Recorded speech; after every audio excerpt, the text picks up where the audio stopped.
Hello প্রাণের বন্ধুরা, কেমন আছো সবাই? আশা করি সবাই অনেক অনেক ভালো আছো। আজকে তোমাদের এমন একটি গল্প শোনাবো যেটা শুনলে তোমাদের অনেক অনেক ভালো লাগবে। তোমাদের ওই জিনিস দাঁড়িয়ে যাবে আর মেশিন দিয়ে পানি বের করতে মন চাবে।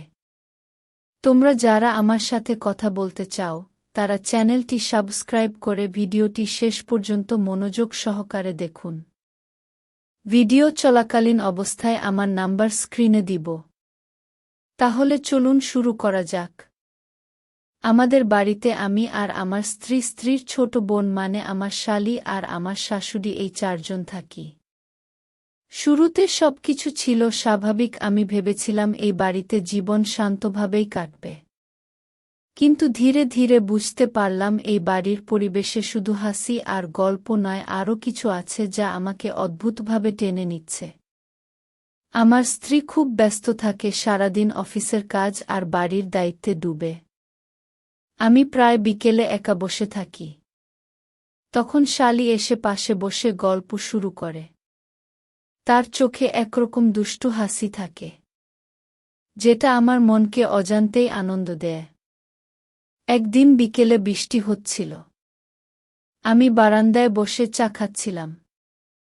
শালি এসে বলল, দুলাভাই একা একা বৃষ্টি দেখছেন? আমি হেসে বললাম, তুমি এলে ভালো লাগলো। সে চা হাতে নীল আর আমার পাশের চেয়ারে বসল। বৃষ্টির ফোঁটা বাতাসে ভেসে এসে আমাদের গায়ে পড়ছিল। হঠাৎ ওর হাত আমার হাতে ছুঁয়ে গেল। আমরা দুজনেই চুপ হয়ে গেলাম। সেই ছোঁয়া যেন কিছু বলে দিল। আমার ভেতরে অদ্ভুত এক অনুভূতি কাজ করছিল। ঠিক তখন শাশুড়ি রান্নাঘর থেকে ডাকলেন। বললেন, আজ দুপুরে শুধু আমরা দুজন একসাথে খাব। আমি অবাক হলেও রাজি হলাম। খাওয়ার সময় তিনি বললেন, তুমি আমার ছেলের মতো। কিন্তু কখনো কখনো মনে হয় তুমি আমার আরও কাছের কেউ। তার চোখে গভীর কিছু ছিল যেটা আমাকে মুহূর্তের জন্য থামিয়ে দিল। পরদিন রাতে আমার স্ত্রী অফিস থেকে ফিরল খুব ক্লান্ত হয়ে। তবু শোবার আগে এসে আমার পাশে বসল, আমার হাত ধরে বলল, তুমি জানো না তুমি আমার কাছে কতটা গুরুত্বপূর্ণ। তার চোখে তখন এক ধরনের মায়া আর ভরসা ছিল। আমি ওকে কাছে টেনে নিলাম, তার মাথায় হাত বুলিয়ে দিলাম। সে আমার বুকে মুখ লুকিয়ে থাকল কিছুক্ষণ, তারপর খুব আলতো করে আমার গালে কিস করল। এরপরের কয়েকদিন আমি বুঝতে পারলাম এই তিনজন নারী আলাদা আলাদাভাবে আমার কাছে টেনে নিচ্ছে। শালি তার হাসি আর চঞ্চলতায়, শাশুড়ি তার যত্ন আর গভীর দৃষ্টিতে, আর স্ত্রী তার মায়া আর ভরসায়। একদিন সন্ধ্যায় আমরা সবাই বসেছিলামও। স্ত্রী রান্নাঘরে ব্যস্ত। শালি এসে আমার পাশে বসল। হাসতে হাসতে আমার হাত ধরল। হঠাৎ শাশুড়ি পেছন থেকে এসে আমার কাঁধে হাত রাখলেন। বললেন, কি গল্প, এত মজা হচ্ছে? আমরা সবাই হেসে উঠলাম। কিন্তু সেই মুহূর্তে আমি অনুভব করলাম এই তিনটি হাত, তিনটি সম্পর্ক আমাকে ধীরে ধীরে এক অদ্ভুত গোলক ধাঁধায় টেনে নিচ্ছে। রাতে ঘুমানোর সময় আমার স্ত্রী হঠাৎ। প্রিয় দর্শক, এটা হলো গল্পের প্রথম পার্ট। দ্বিতীয় পার্ট দেখতে চাইলে অবশ্যই ভিডিওতে লাইক দিয়ে চ্যানেলটি সাবস্ক্রাইব করে দাও। সকালে ঘুম ভাঙল শালির ডাকে। সে বলল, দুলাভাই নাস্তা খেয়ে নিন। আমি বসার ঘরে এসে দেখি সে একা টেবিলে বসে আমার দিকে তাকিয়ে মুচকি হাসল। আমি চেয়ারে বসলাম। সে আমার জন্য গরম পরোটা প্লেটে তুলে দিল। তার হাত আমার হাত ছুঁয়ে গেল। আমি তাকিয়ে রইলামও। সে কিছু না বলে শুধু হালকা হাসল। খাওয়া শেষ করে আমি উঠে যাচ্ছিলাম। সে হঠাৎ পিছন থেকে আমার হাত ধরে বলল, আজ বিকেলে বারান্দায় বসে গল্প করব, ঠিক আছে? আমি কিছু না বলে মাথা নাড়লাম, কিন্তু মনে হচ্ছিল বিকেলের অপেক্ষা আরও দীর্ঘ হয়ে যাবে। দুপুরের পর স্ত্রী ঘরে শুয়ে বিশ্রাম নিচ্ছিল। আমি তার পাশে গিয়ে বসলাম। সে চোখ খুলে হাসল, আমার হাত ধরে বলল, তুমি খুব চুপচাপ হয়ে গেছ। আমি হেসে বললাম, ও ক্লান্ত লাগছে। সে ধীরে ধীরে আমার কাঁধে মাথা রাখল, আমাকে জড়িয়ে ধরল। তারপর আমার গালে আলতো কিস দিল। আমি জানি ওর ভালোবাসা সত্যি। তবুও মনে হচ্ছিল আমার চারপাশে আরেক ধরনের অনুভূতি ঘুরপাক খাচ্ছে, যেটা শুধু স্ত্রীর সঙ্গে নয়, শালী আর শাশুড়ির সাথেও জড়িয়ে আছে। বিকেলে আমি বারান্দায় গেলাম। শালী ইতিমধ্যে বসেছিল। বৃষ্টির পর আকাশ পরিষ্কার, হাওয়ায় ঠান্ডা ভাব। সে বলল, দুলাভাই, আজ অনেক সুন্দর লাগছে না? আমি বললাম, হ্যাঁ, তুমি এসেছ বলেই আরও সুন্দর লাগছে। সে হেসে আমার দিকে ঝুঁকে এল, আমার বাহুতে হাত রাখল। আমি হালকা করে তাকে কাছে টেনে নিলাম। সে আমার কাঁধে মাথা রাখল। আমরা দুজনেই চুপচাপ বসে থাকলাম। তারপর সে ধীরে ধীরে আমার গালে কিস করল। আমার বুকের ভেতর যেন ঢেউ খেল। ঠিক তখন শাশুড়ি এসে দাঁড়ালেন দরজায়। তিনি কিছু বললেন না, শুধু আমাদের দিকে তাকিয়ে হেসে বললেন, তোমরা গল্প করো, আমি চা নিয়ে আসছি। তার চোখে এমন এক দৃষ্টি ছিল যেটা আমাকে কাঁপিয়ে দিল। চা খাওয়ার সময় শাশুড়ি খুব যত্ন করে আমার কাপটা দিলেন। আমার হাত ধরে বললেন, সাবধানে, গরম। তার স্পর্শে অদ্ভুত এক উষ্ণতা ছিল, যেটা আমি ভুলতে পারছিলাম না। রাতের স্ত্রী আমার পাশে এসে বসল, আমাকে জড়িয়ে ধরে বলল, তুমি জানো, আমি তোমার ছাড়া থাকতে পারি না। আমি বললাম, আমিও পারি না। সে আমার ঠোঁটে আলতো কিস দিল, তারপর বলল, আমাদের সম্পর্ক যেন সবসময় এমন থাকে। কিন্তু আমি জানতাম ভেতরে ভেতরে সবকিছু বদলে যাচ্ছে। এখন শুধু স্ত্রী নয়, শালী আর শাশুড়িও আমার জীবনের এক অদ্ভুত টানে জড়িয়ে যাচ্ছে। আমার মনে হচ্ছিল আগামী দিনে এই টান আরও বাড়বে, আর তার শেষ কোথায় হবে আমি জানি না। সকালে আমি ঘুম থেকে উঠেই দেখি শালী বসার ঘরে কাপড় ভাঁজ করছে। আমাকে দেখে হেসে বলল, দুলাভাই, আজ আপনার জন্য চা বানিয়ে দেব। আমি রাজি হলাম। সে রান্নাঘরে গেল আর আমি টেবিলে বসলাম। কিছুক্ষণ পর সে চা নিয়ে এল। আমার সামনে কাপ রাখার সময় ওর হাত আমার হাতে লাগল। আমরা দুজনেই কিছু বললাম না, শুধু চোখে চোখ রেখে হেসে উঠলাম। চা খেতে খেতে সে বলল, আপনি জানেন, আমি আপনার সাথে গল্প করতে খুব ভালোবাসি। আমি বললাম, আমিও। তখন সে আলতো করে আমার কাঁধে মাথা রাখল, আমার বুকের ভেতর আবার সেই অদ্ভুত ঢেউ খেল। দুপুরের শাশুড়ি আমাকে ডাকলেন, বললেন, আমার সাথে একটু বাজারে যেতে হবে। আমরা রিকশায় পাশাপাশি বসলাম। বাজারের ভিড় আর গরমের মধ্যে তিনি মাঝে মাঝে আমার হাত ধরছিলেন, যেন হারিয়ে না যান। কিন্তু সেই স্পর্শে এমন এক উষ্ণতা ছিল যা আমি বুঝে ফেলছিলাম। বাজার থেকে ফিরে তিনি রান্নাঘরে দাঁড়িয়ে আমার দিকে তাকিয়ে বললেন, তুমি না থাকলে আমি অনেক কাজ একা সামলাতে পারতাম না। তারপর এগিয়ে এসে আমার গালে হালকা কিস দিলেন। আমি কিছু বললাম না, শুধু অবাক হয়ে তাকিয়ে রইলাম। বিকেলে স্ত্রী অফিস থেকে ফেরার পর বলল, আজ আমাকে কোথাও নিয়ে যাবে। আমি রাজি হলাম। আমরা দুজন হাঁটতে হাঁটতে নদীর ধারে গেলাম। সে আমার হাত ধরে হাঁটছিল।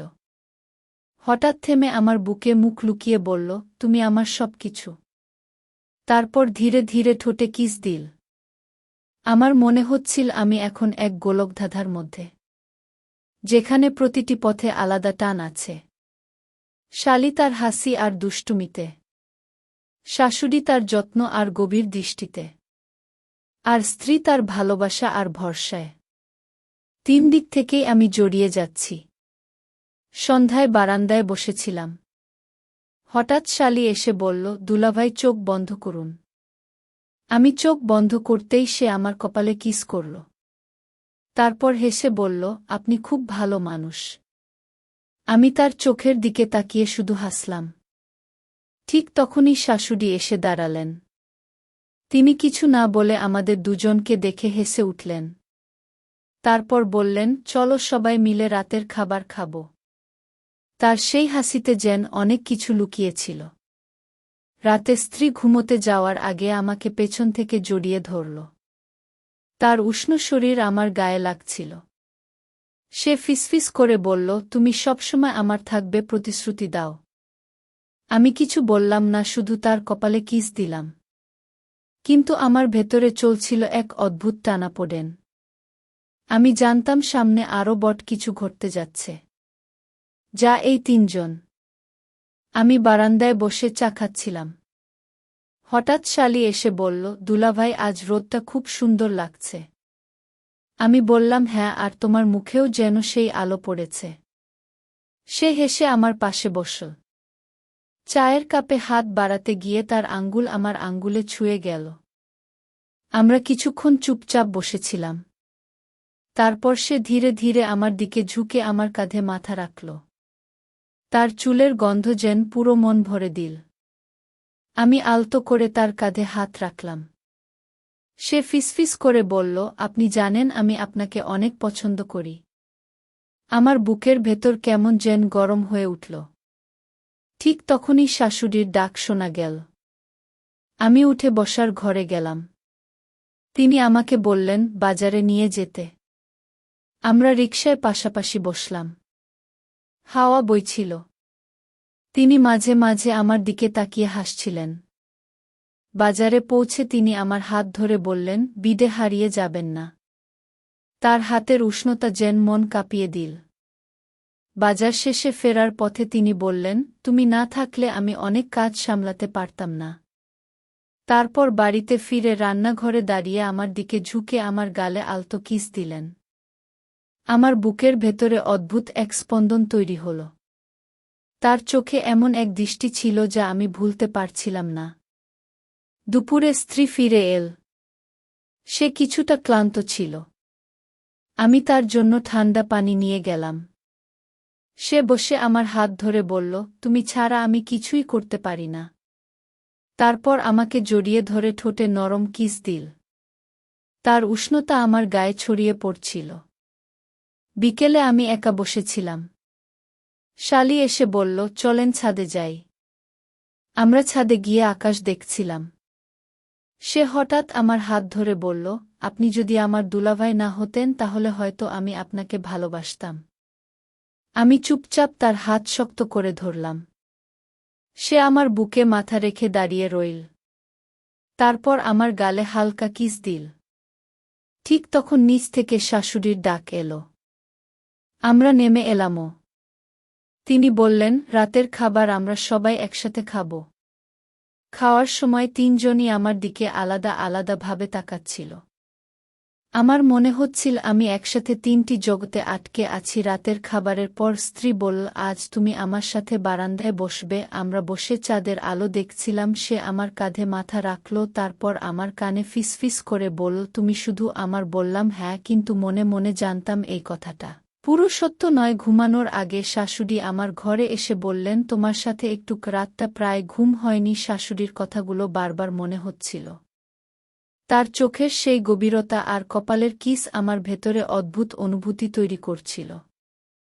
সকালে ঘুম ভাঙল শালির হাসির শব্দে। সে ঘরে ঢুকে বলল, দুলাভাই, আজ আপনাকে নিয়ে কোথাও যাব। আমি অবাক হয়ে বললাম, ও কোথায়? সে শুধু হেসে বলল, চমক থাকবে। আমরা চুপচাপ হাঁটতে হাঁটতে নদীর ধারে চলে গেলাম। হাওয়া বইছিল, পানি চকচক করছিল। সে আমার হাত শক্ত করে ধরল। তারপর হালকা করে আমার কাঁধে মাথা রাখল। আমি বুঝতে পারছিলাম তার শরীরের উষ্ণতা আমার গায়ে ছড়িয়ে পড়ছে। সে ধীরে ধীরে বলল, আপনি জানেন আমি কেন আপনাকে এখানে এনেছি? আমি বললামও না। সে বলল, আপনার সাথে কথা বলতে আর আপনার কাছে থাকতে ভালো লাগে। তারপর আমার গালে নরম কিস দিল। আমার বুকের ভেতর যেন ঢেউ খেল। আমরা বাড়ি ফিরতেই শাশুড়ি বসার ঘরে বসেছিলেন। আমাকে দেখে বললেন, তুমি আমার সাথে একটু হাঁটতে যাবে? আমি রাজি হলাম। আমরা পাড়ার ভেতর দিয়ে হাঁটছিলামও। তিনি আমার হাত ধরে রাখলেন পুরোটা পথ। হঠাৎ একসময় থেমে আমার দিকে তাকিয়ে বললেন, তুমি আমার জন্য অন্যরকম। তারপর আমার কপালে কিস দিলেন। আমি কিছু বললামও না, শুধু চুপচাপ তার দিকে তাকিয়ে রইলামও। বিকেলে স্ত্রী ফিরল। তার হাতে কিছু মিষ্টি ছিল। সে বলল, আজ আমার প্রমোশন হয়েছে। আমরা সবাই মিলে খেতে বসলাম। খাওয়ার পর সে আমার হাত ধরে নিজের ঘরে নিয়ে গেল। দরজা বন্ধ করে বলল, তুমি জানো আমি শুধু তোমাকেই চাই। তারপর আমার বুকে মুখ লুকিয়ে জড়িয়ে ধরল। আমার ঠোঁটে নরম কিস দিল। তার চোখে ছিল খুশি আর গভীর ভালোবাসা। আমি বুঝতে পারছিলাম, আজ একদিনে তিনজনই আলাদা আলাদা ভাবে আমাকে কাছে টেনে নিয়েছে। তিনজনের স্পর্শ তিন রকম অনুভূতি তৈরি করেছে, কিন্তু প্রতিটাই আমার ভেতরে মিশে গিয়ে এক জটিল টান তৈরি করেছে। রাতে আমি একা বারান্দায় দাঁড়িয়েছিলাম, চাঁদের আলো পড়েছিল চারপাশে। হঠাৎ শালি এসে দাঁড়াল, তারপর শাশুড়ি এলেন। পেছন থেকে স্ত্রীও চলে এলো।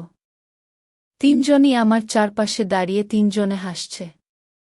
কিন্তু সেই হাসিতে যেন লুকানো ছিল এক অদ্ভুত প্রতিযোগিতা। শালি এগিয়ে এসে আমার হাত ধরল। শাশুড়ি আমার কাঁধে হাত রাখলেন। স্ত্রী আমার পাশে দাঁড়িয়ে মাথা ঠেকিয়ে দিল। আমার মনে হচ্ছিল আমি এক চতুর্ভুজ প্রেমের মধ্যে আটকে গেছি, যেখান থেকে বের হওয়া আর সম্ভব নয়। আমি জানতাম আগামী দিনের প্রতিটি মুহূর্ত আরও তীব্র হবে। আর হয়তো একদিন এই টান, এই গল্পটা একবার শুনলে রাতের ঘুম হারাম হয়ে যাবে। কারণ এমন অনুভব হয়তো তুমি আগে কখনো পাওনি। এই গল্পটা শুনলে তোমার শরীর কেমন যেন একটা শিহরণে ভরে উঠবে, মনে হবে যেন নিজের জীবনেরই একটা পর্ব শুনছ।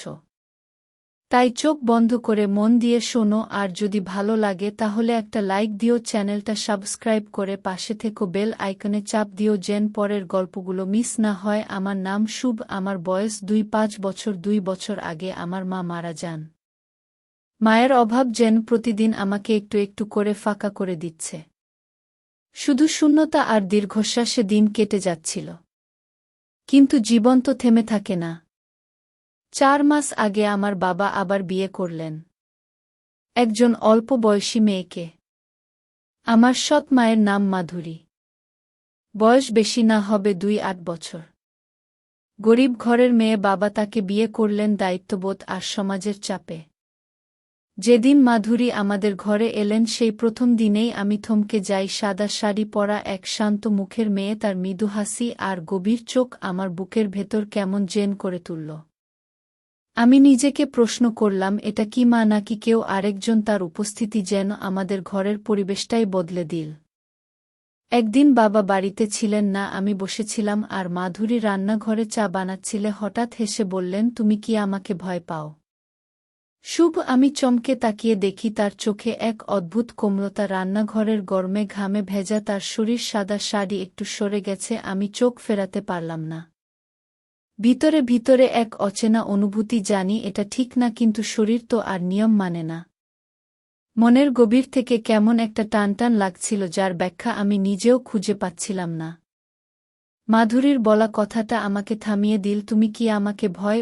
এই প্রশ্নে একটা অদ্ভুত নরম সুর ছিল। আমি তাকিয়েছিলাম তার চোখের দিকে। সেই চোখে ছিল না কোনো অভিযোগ, ছিল একরাশ কোমলতা, একরাশ বিশ্বাস। রান্নাঘরের বাতাস ছিল গরম, তার সাদা শাড়ি ঘামে ভিজে গিয়েছিল। আমার দৃষ্টি আটকে গেল যেন তার গায়ে আলো পড়ে এমন এক দৃশ্য তৈরি করো যেটা চোখ ফিরিয়ে নেওয়া কঠিন। আমি জানি এটা ঠিক না, তবুও সেই মুহূর্তে আমি স্বাভাবিক থাকতে পারছিলাম না। তার দৃষ্টির মধ্যে যেন একটা টান ছিল, একটা ডাক ছিল। সে বলল, তুমি আমার আপন। তো এই ছোট্ট কথাটার ভেতর ছিল হাজারটা না বলা কথা। আমি কিছুই বললাম না, শুধু তাকিয়েছিলাম তার দিকে। সে হেসে চলে গেল নিজের ঘরে, কিন্তু দরজাটা পুরোপুরি বন্ধ করেনি। জানালার পাশে দাঁড়িয়ে ছিল কিছুক্ষণ।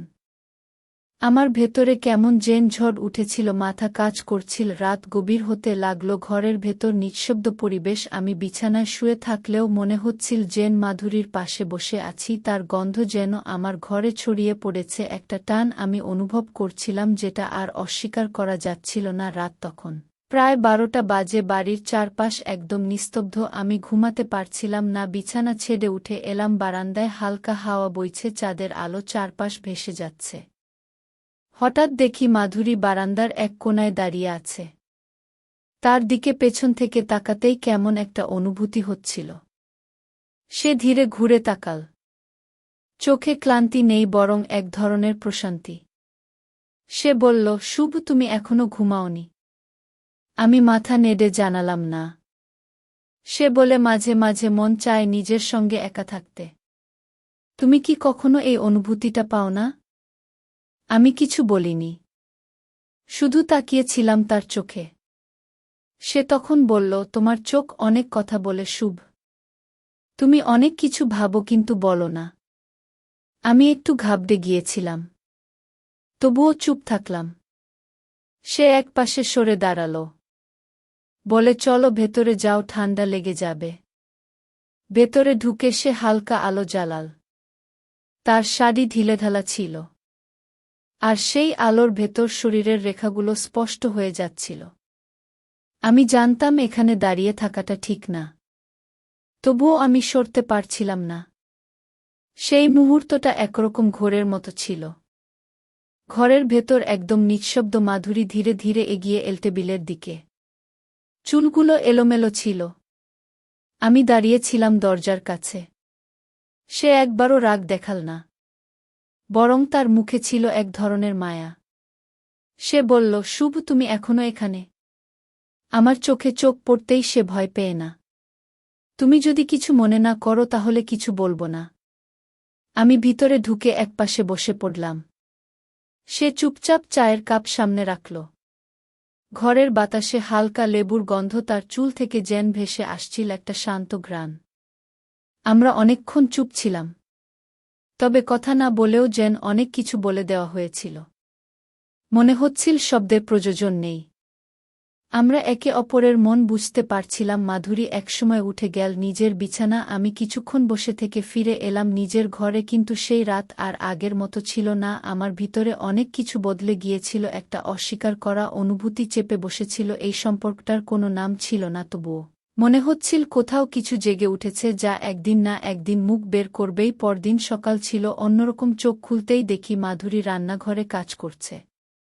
তার চোখে মুখে কোনো অস্বস্তি নেই, সবকিছু যেন স্বাভাবিক। সে হাসি মুখে বল, ঘুম ভালো হয়েছে শুভ? আমি চমকে গেলাম। কেমন করে সে এতটা স্বাভাবিক থাকে? সে টেবিলে নাস্তা দিল। আমি বসে পড়লাম। আমরা দুইজনই চুপচাপ খাচ্ছি, কথা বলছি না, তবে মাঝে মাঝে চোখে চোখ পড়ছে, আর সেই চোখের ভাষা অনেক কিছু বলে দিচ্ছে। মনে হচ্ছিল আমরা যেন চুপচাপ মিলে মিশে যাচ্ছি। সন্ধ্যায় আমি ছাদে একা বসেছিলাম, আকাশের দিকে তাকিয়েছিলাম। হঠাৎ পেছনে মাধুরীর পায়ের শব্দ। সে পাশে এসে বসে বলল, শুভ, তুমি কি আজ অন্যরকম কিছু অনুভব করছো? আমি কিছু বলতে পারছিলাম না। সে বলল, আমি জানি তুমি অনেক কিছু ভাবছ, তবে আমি কখনো তোমার আমার মায়ের জায়গা নিতে আসিনি। মানুষ তো অনুভব আটকাতে পারে না। তার কথাগুলো আমাকে ভেতর থেকে কাঁপিয়ে দিল। মাধুরীর ঠান্ডা গলা আর তার চোখের ভাষা আমার ভিতরের সব প্রতিরোধ ভেঙে দিল। তবুও আমি কিছু বললাম না, কারণ এই চুপচাপ অবস্থার মাঝেই ছিল সবচেয়ে সত্য অনুভব। রাত বাড়তে থাকে। বাড়ির সব ঘর নিস্তব্ধ। আমি বিছানায় শুয়ে আছি, কিন্তু মাথায় শুধু মাধুরীর কথাগুলো ঘুরছে। সে বলেছিল, মানুষ তো অনুভব আটকাতে পারে না। এই কথাটার মধ্যে কতটা গভীরতা ছিল আমি তখন বুঝে উঠতে পারছিলাম না। আমি ভাবছিলাম, আমি কি কিছু ভুল করে ফেলছি, নাকি এটাই স্বাভাবিক? মানুষের ভেতরে তো অনেক কিছু জমে থাকে। সময়, সুযোগ আর পরিবেশ একসাথে মিললে সবকিছু যেন পাথরের মতো গলে যায়। ঘুম আসছিল না। আমি উঠে বারান্দায় এলাম। হালকা বাতাস। তারপর হঠাৎ মাধুরীর ঘরের জানালায় আলোচ বলতে দেখলাম তার ছায়া পড়ছে জানালার পর্দায়। আমি চুপচাপ তাকিয়ে রইলাম। তারপর জানালা খুলে গেল। মাধুরী চুপচাপ দাঁড়িয়ে তাকাল, একটু অবাক হলো সে আমায় দেখে। বল, শুভ, আবার না ঘুমিয়ে এখানে? আমি মাথা নিচু করে থাকলাম। সে বলল, এসো ভেতরে বসো, একটু কথা বলি। আমি কিছু না বলেই গেলাম। তার ঘরের আলো হালকা, ঘরের বাতাসে একটা মিষ্টি গন্ধ। সে এক গ্লাস পানি এগিয়ে দিল। তার চোখে কোনো সংকোচ নেই, বরং চোখে চোখ পড়তেই একটা অধ্যস্ততা জ্যাম তৈরি হয়ে গেছে। সে বলল, তোমার চোখে আমি যা দেখি সেটা অনেক গভীর। তোমার মনে কি আছে সেটা আমি পড়তে পারি। শুভ মাধুরীর সামনে বসে আমি বোকার মতো তাকিয়েছিলাম। তার চোখে ছিল অদ্ভুত এক আশ্বাস। সে বলল, তুমি কি কখনো কাউকে খুব কাছ থেকে চেয়েছ? তুমি কি জানো কারো উপস্থিতি এত বেশি তীব্র হতে পারে যে মন শরীর সবকিছু দুর্বল হয়ে পড়ে?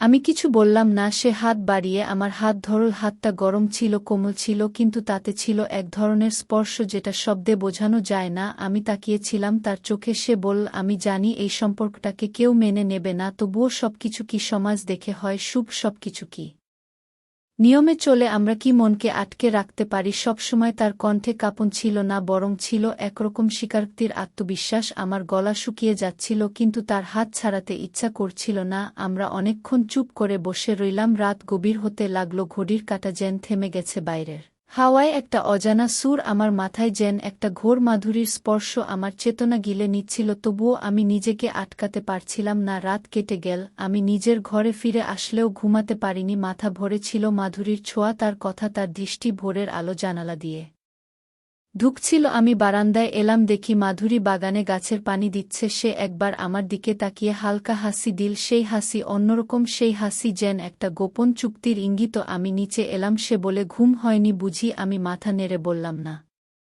সে বলল, আমি জানতাম তুমি ঘুমাতে পারবে না। তুমি এখন অনেক কিছু ভাবছ।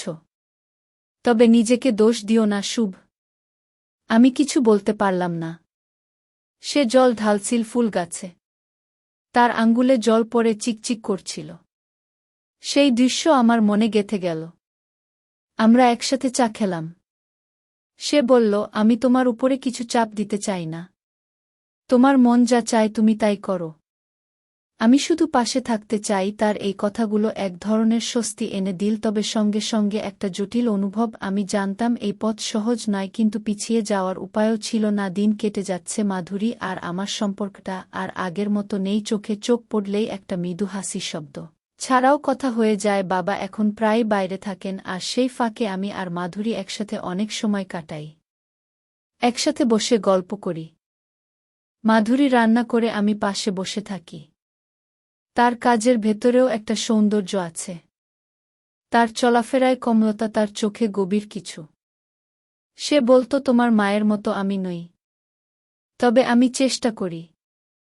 আমি তাকে থামিয়ে দিতাম। বলতাম, তুমি ঠিক আছো। সে তখন হেসে বলতো, ঠিক আছি না, ভুল সেটা তুমি বল। একদিন সে আমার কাঁধে হাত রাখল। বল শুভ, তুমি কি জানো? তোমার পাশে বসে থাকলে আমার ভেতরে কেমন শান্তি আসে। তুমি হয়তো বুঝতে পারো না, কিন্তু তুমি আমার জীবনে এক ধরনের আশ্রয়। আমি বুঝতে পারছিলাম এই সম্পর্ক কোনো নামের মধ্যে বাঁধা যাবে না। তবুও এই টান অস্বীকার করার মতো ছিল না। আমরা দুজনেই জানতাম এই পথের শেষ অন্ধকার। তবুও হেঁটে যেতে ইচ্ছে করছিল।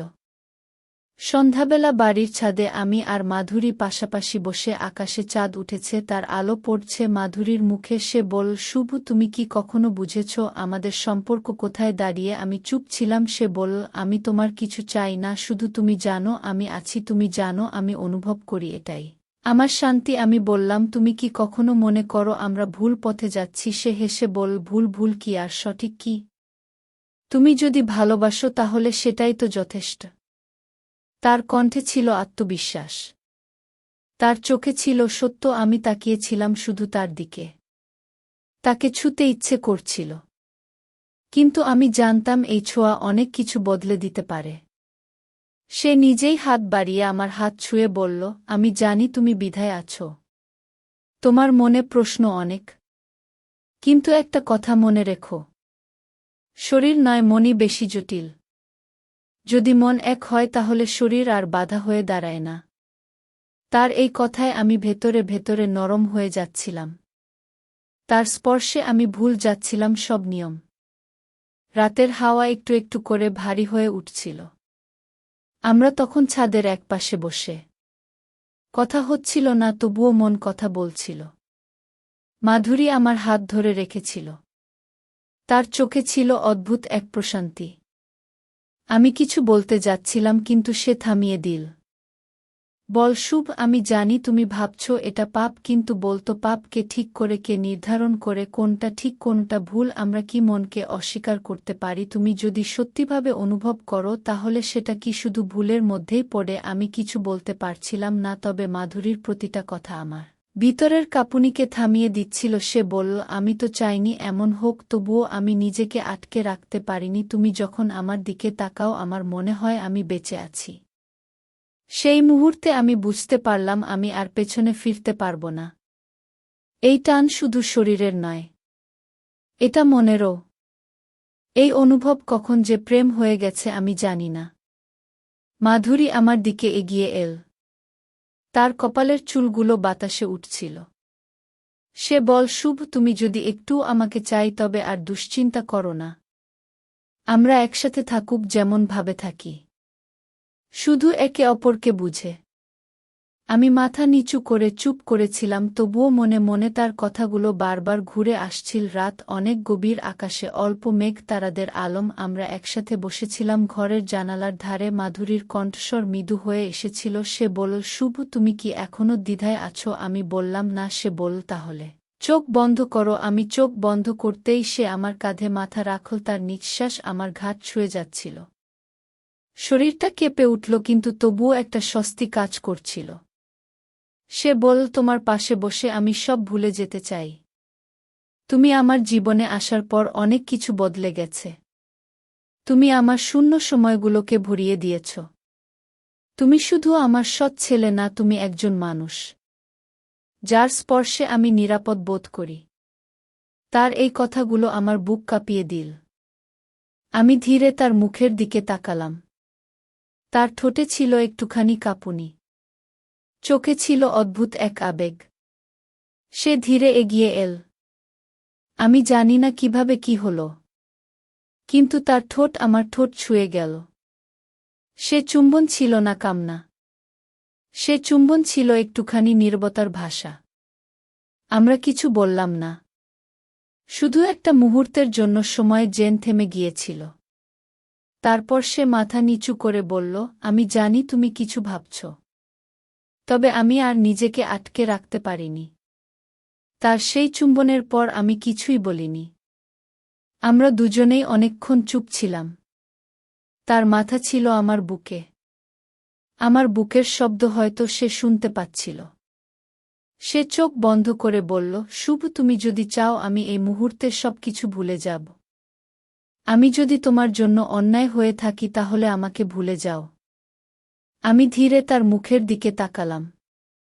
সে চোখ মেল না, তবুও চোখের কোণে ছিল জল। আমি তার কপালে হাত রাখলাম। বললাম, আমি জানি না এই অনুভব ঠিক কি ভুল, তবে এটা আমি জানি, তুমি আমার মনের ভেতর ঢুকে গেছ।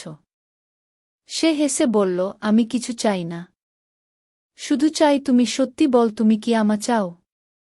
তুমি কি একদিনের জন্য হলেও আমাকে নিজের করে ভাবো? আমি মাথা নাড়লাম। তার চোখে চোখ পড়তেই বুঝলাম আমরা দুইজনেই হার মানছি। তবে সেটা শরীরের কাছে নয়, হার মানছি একে অপরের মনের কাছে। তার ঠোঁট কাঁপছিল।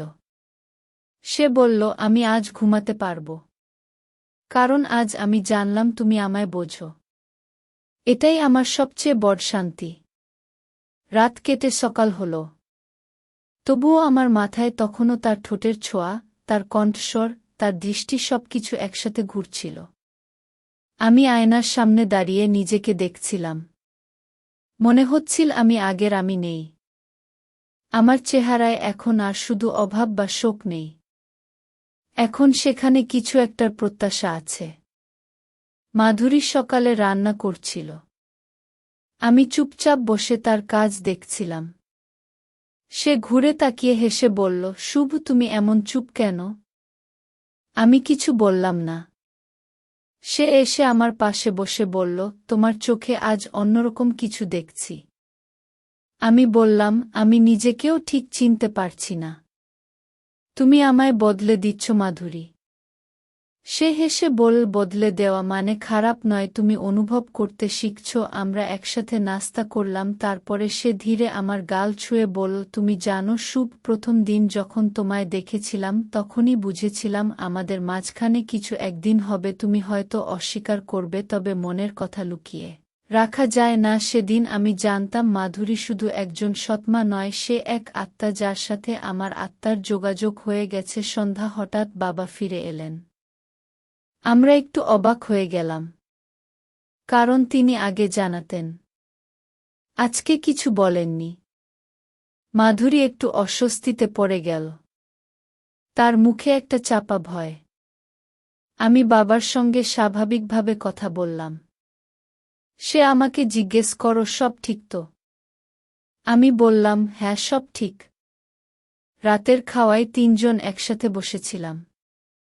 আমি খেয়াল করছিলাম মাধুরী খুব কম কথা বলছে, সে যেন নিজেকে গুটিয়ে নিচ্ছে। খাওয়ার পর আমি বারান্দায় দাঁড়িয়েছিলাম। মাধুরী এসে আস্তে করে বলল, শুভ, আমি অনেক ভয় পাচ্ছি বাবা যদি কিছু বুঝে যায়। আমি বললাম, কিছু বুঝবে না, আমরা সাবধান থাকব। সে বলল, আমি তোমাকে হারাতে চাই না। আমি বললাম, আমিও না। সেদিন আমাদের ভেতরে এক ধরনের সংকেত তৈরি হলো। আমরা জানতাম এখন থেকে আমাদের অনুভব আরও বেশি গোপন রাখতে হবে, তবে তাতে আমাদের টান কমবে না, বরং বেড়ে যাবে। পরদিন সকালে আমি দেখলাম বাবা মাধুরীর সঙ্গে একটু বেশি কথা বলছে, তার চোখে কিছুটা সন্দেহ। সে বলছিল আমি যেন একটু কম ঘোরাঘুরি করি, বাড়িতে বেশি সময় দেই। আমি বুঝলাম কিছু একটা সে টের পেয়েছে। আমি ঘরে গিয়ে মাধুরীর চোখে তাকালাম। সে বল, আমি বুঝতে পারছি সে সন্দেহ করছে। আমি বললাম, আমরা এখন আরও সাবধান থাকব, তুমি নিজেকে শক্ত রাখো। সে বলল, আমি ভেঙে পড়ছি শুভ, আমি চাই না তোমার ক্ষতি হোক। আমি বললাম, ক্ষতি যদি হয় একসাথে হবে, ভয়ে নয়, বিশ্বাসে এই সম্পর্ক বাঁচে। সে বলল, আমি তোমার এই কথা ছাড়া আর কিছুতে ভরসা পাই না। আমরা দুজনেই জানতাম এবার ঝড় আসছে, তবুও আমরা একে অপরের চোখে শান্তি খুঁজছিলাম। রাত তখন গভীর, বাবা ঘুমিয়ে পড়েছেন। আমরা আস্তে করে ছাদে এলাম। মাধুরীর মুখে আজ চিন্তার ছাপ।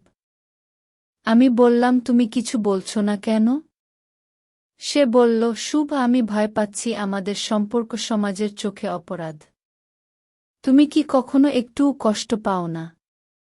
আমি বললাম, কষ্ট পাই, তবে তুমি ছাড়া আমি কিছু ভাবতে পারি না। সে বল, আমি তোমাকে নিজের মতো করে চাই। তুমি কি বুঝো এই চাওয়ার গভীরতা? আমি বললাম, বুঝি। তুমি আমার দম, তুমি ছাড়া জীবন অন্ধকার। সে তখন চোখে জল নিয়ে বলল, যদি একদিন সব ফাঁস হয়ে যায়, তুমি কি তখনও আমার পাশে থাকবে? আমি তার মুখ ধরে বললাম, আমি থাকব। তুমি এক পা বাড়ালে আমি 1-0 পা এগিয়ে যাব। আমরা জানতাম আমরা অন্যরকম এক সম্পর্কে জড়িয়ে পড়েছি, তবুও তাতে যা ছিল তা ছিল খাঁটি ভালোবাসা। রাতের সেই ছাদের মুহূর্তের পরে আমরা দুজনেই জানতাম সময় কম, আমাদের মধ্যে একটা চাপা টানাপোড়েন চলছিল। বাবার আচরণ দিনে দিনে বদলে যাচ্ছিল। মাধুরী আগের মতো থাকছিল না, তার চোখে শুধু চিন্তা। একদিন দুপুরে বাবা হঠাৎ জিজ্ঞেস করল, শুভ, তুমি কি ঠিক আছো? আমি বললাম, হ্যাঁ, কেন প্রশ্ন করছ? সে বলল, না, এমনি জানতে চাইলাম। তারপর সে মাধুরীর দিকে তাকিয়েছিল কিছুক্ষণ। আমি বুঝতে পারছিলাম সে কিছু একটা পরিকল্পনা করছে। আমাদের প্রতি তার চোখে একটা হিসেবেই দৃষ্টি। মাধুরী তখন খুব নীরব। সে কিছুতেই আর স্বাভাবিক নয়। রাতে আমি তার ঘরে গিয়ে বসি। সে আমার হাতে হাত রাখে। বল, শুভ, আমি তোমাকে বলেছিলাম এই সম্পর্ক বেশি দূর নিয়ে গেলে বিপদ হবে। আমি বললাম, তাহলে কি করব মাধুরী? সে বল, আমি চাই তুমি এখন থেকে একটু দূরত্ব রাখো। আমি বললাম, সেটা কি সম্ভব? সে বল, যদি আমাকে সত্যি ভালোবাসো তাহলে প্রমাণ দাও। আমি বললাম, প্রমাণ তো আমি প্রতিদিন দিচ্ছি। সে বলল, না, শুধু অনুভব নয়, প্রমাণ দাও। তুমি আমার পাশে থেকেও আমার থেকে দূরে থাকতে পারো। আমি মাথা নিচু করলাম। সে বলল, এই সম্পর্কের শেষটা হয়তো সুখের হবে না, তবে এই ভালোবাসা চিরকাল থাকবে। পরদিন সকালে ঘুম ভাঙতেই দেখি আমার বালিশের পাশে একটা চিঠি, মাধুরীর হাতের লেখা। তাড়াহুড়া করে পড়তে শুরু করলাম। সে লিখেছে, শুভ, আমার চোখে তুমি কোনো ভুল করনি, তবে সমাজ আমাদের ভুল বলবে। তুমি আমার জীবনে এমনভাবে ঢুকেছ যা আমি কখনো চাইনি। তবুও মেনে নিয়েছিলাম, কারণ ভালোবাসা জোর করে আসে না। আজ আমি যাচ্ছি। এই বাড়ি, এই ঘর সব তোমার। তুমি যেভাবে পারো থেকো। তোমার বাবার কাছে সত্যটা কখনো বলো না, কারণ সে সত্যকে মেনে নিতে পারবে না। আমি চাই না তুমি তার চোখে অপরাধী হও। আমি আজ চলে যাচ্ছি কোনো গন্তব্য ছাড়া, কিন্তু আমার ভালোবাসা তোমার সাথে রয়ে গেল। আমি জানি তুমি খুঁজবে আমায়, তবে আমি চাই না তুমি আমাকে পাও, কারণ আমি চাই না আমার জন্য তোমার জীবন আরও জটিল হয়ে যাক। তুমি ভালো থেকো শুভ। যেদিন আকাশে চাঁদ দেখবে সেদিন মনে করবে মাধুরীও তাকিয়ে আছে সেই চাঁদের দিকে। আমার চোখ ভিজে গেল। আমি জানতাম এবার সত্যিই সব বদলে যাবে। মাধুরীর চিঠিটা পড়ে আমি কিছুক্ষণ স্তব্ধ হয়েছিলাম। তার চলে যাওয়াটা যেন বাস্তব মনে হচ্ছিল না। বাড়ির চারপাশে সে, তার উপস্থিতি এখনও ছিল, ঘরের দেয়ালে তার হাতের ছোঁয়া, রান্নাঘরের সেই ঘ্রাণ, সবকিছুই বলছিল সে ছিল বাবা, কিছু না বুঝলেও তার চোখে একটা স্বস্তি ছিল। সে যেন বুঝতে পারছিল ঝড় থেমে গেছে। আমি মাধুরীর চিঠি লুকিয়ে রাখলাম, কারণ এই ভালোবাসা আমার হৃদয়ের একান্ত সম্পদ। প্রতিদিন সকালে আমি সেই বারান্দায় দাঁড়াতাম যেখানে মাধুরী চা করত, ছাদে বসতাম যেখানে আমরা নীরব কথায় কথা বলতাম, আর প্রতিদিন রাতে চাঁদের দিকে তাকিয়ে থাকতাম, কারণ সে লিখেছিল, আমি যেন চাঁদ দেখলে ভাবি সে তাকিয়ে আছে। নীরবতা আমাকে কাঁদিয়ে দিত, কিন্তু সেই কাঁদা কষ্টের ছিল না, বরং ভালোবাসার স্মৃতিতে ভরা ছিল। এই সম্পর্ক হয়তো সমাজ মানবে না, তবে আমি জানতাম আমরা একে অপরের হৃদয়ে থেকে গেছি। দিন কেটে গেল। আমি আমার জীবনে ফিরে গেলাম, তবে মন ছিল না। মাধুরীর কথা মনে পড়লেই বুকের ভেতর কেমন যেন ভার হয়ে যেত। একদিন হঠাৎ ছাদে গিয়ে দেখি একটা ছোট কাগজ উড়ে এসে পড়েছে। কাগজটায় লেখা ছিল, আমি আছি শুভ, তোমার ছায়ায়। আমি কাঁপতে কাঁপতে কাগজটা ধরলাম। লেখা ঠিক মাধুরীর মত, কিন্তু আশপাশে কেউ নেই। আমি জানি না সেটা হাওয়ার খেলা নাকি তার কোনো সংকেত, তবুও সেই মুহূর্তে মনে হলো সে আমার অনেক কাছে। আমি হালকা করে চোখ বন্ধ করলাম। মনে হলো সে আমার গাল ছুঁয়ে বলছে, শুভ, তুমি ভালো থেকো। আমি আর ফিরব না, তবে তোমার মনে সবসময় থাকব। সেই ছোঁয়া আমি অনুভব করেছিলাম, যেটা শরীর ছুঁয়ে নয়, মনের গভীরে গিয়ে লাগে। আজ অনেক বছর পেরিয়ে গেছে। আমি এখন একটা অফিসে কাজ করি। জীবনের চাহিদা বদলে গেছে, তবুও মাধুরীর কথা ভুলিনি।